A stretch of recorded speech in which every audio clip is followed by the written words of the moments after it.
democracynow.org, The War and Peace Report. I'm Amy Goodman with Nermeen Sheikh. Well, many Americans wake up to a bowl of Kellogg's cornflakes and a glass of Tropicana orange juice, but few know the true story behind their favorite food products. Now, Oxfam America has released a comprehensive report that measures how the world's 10 largest food companies perform on food justice issues. The report is the culmination of an 18-month investigation, and it's called Behind the Brands. The 10 companies Oxfam scores are Associated British Foods, Coca-Cola, Danone, General Mills, Kellogg's, Mars, Mondelez, Nestle, PepsiCo, and Unilever. Collectively, these companies make $1 billion a day, according to Oxfam. No company emerges with passing grades. Oxfam has also launched an interactive website accompanying the report, which grades each of the companies according to 7 criteria: small-scale farmers, farm workers, water, land, climate change, women's rights, and transparency. Democracy Now! Reached out to several of the companies named in Oxfam's report, but not all responded in time for a broadcast. General Mills responded saying, quote, "These are topics General Mills cares about, as we, too, want to ensure the future of the world's food supply. We'll continue efforts to advance our work in these areas as part of our commitment to global sustainability." Well, for more, we go to Washington, D.C., where we're joined by Chris Jochnick, the Director of Private Sector Engagement at Oxfam America, one of the lead researchers for the new report Behind the Brands, also co-founder of the Center for Economic and Social Rights. Chris, welcome to Democracy Now! Talk about what you found in this report. Don't be afraid to name names. Thanks, Amy. Nice to be back. What we found is that across these 7 issues that you just mentioned, farm workers, women, water, land, greenhouse gas emissions, all of the 10 companies have some projects in the field, are doing some things right, but in general are failing to do what they could do to create a better system that ensures that all of the people in the food chain, from the farmers all the way to the consumers, benefit from it in some way. And in particular, what we found is a lot of opacity. It's just very difficult for people to understand, as your lead-in said, what goes on behind their bowl of Kellogg's or their drinks from Pepsi. That whole system is very obscure. And so in particular, we were putting a spotlight on questions of transparency and accountability. We're trying to ask companies, do they actually know how women are treated in their supply chains? Do they know how many women are in their supply chains? Do they recognize the unfair treatment of smallholder farmers and workers, or the threats to their land and water?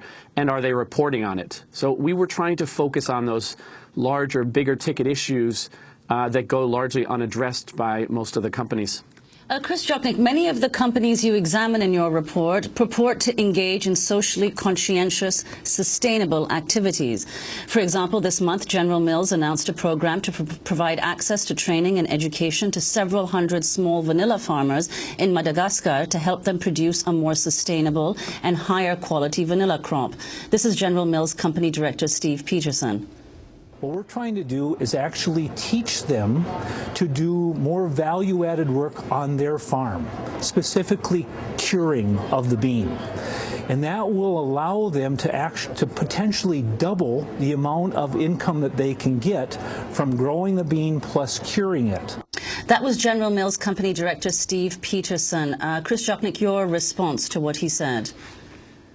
Well, we know that some of the companies are doing good projects like that in the field, and Oxfam has actually worked with some of those companies to help them improve the way they're doing business in the field. But this report looks at something more at a broader level. It's not just those pilot projects or smaller projects that we want to get at. We want to understand how not just the few hundred or few thousand farmers are faring, but how the hundreds of millions of farmers are faring throughout this global food system. And so we didn't try to go into the field and examine project by project. And we also didn't look at scandal by scandal. We were taking a broader look at whether the companies are doing their due diligence, are they reporting on it, are they transparent about it, and are they forcing these commitments that they have publicly made to sustainability and to farmers, are they forcing them down through the supply chain where we know they exercise enormous influence? So those are the sort of issues that we wanted to look at. Associated British Foods, or ABF, was the company with the lowest score. It scored just 1 mark out of the 10 in its treatment of land, women, climate change. Its highest score was just 3 out of 10 in relation to workers and transparency.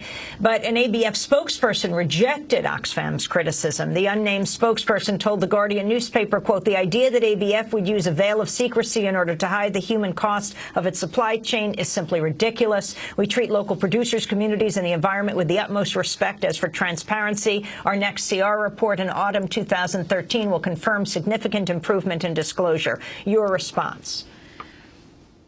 Well, in some ways, I think his response says a lot. His next report will apparently be more transparent.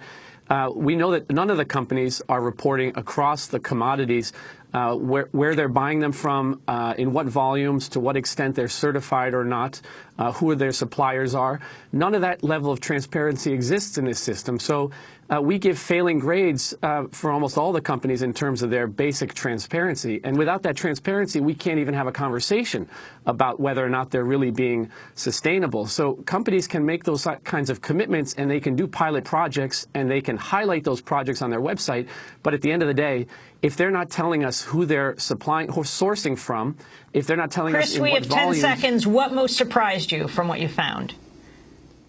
Just the general lack of disclosure across the board, and a lack of basic policies on issues like land and water.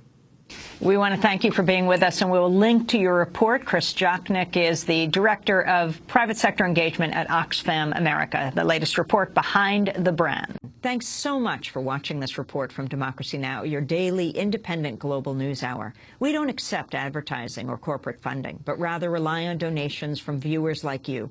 Please make your contribution by visiting democracynow.org. We need your support today to keep bringing you this hard-hitting, in-depth reporting.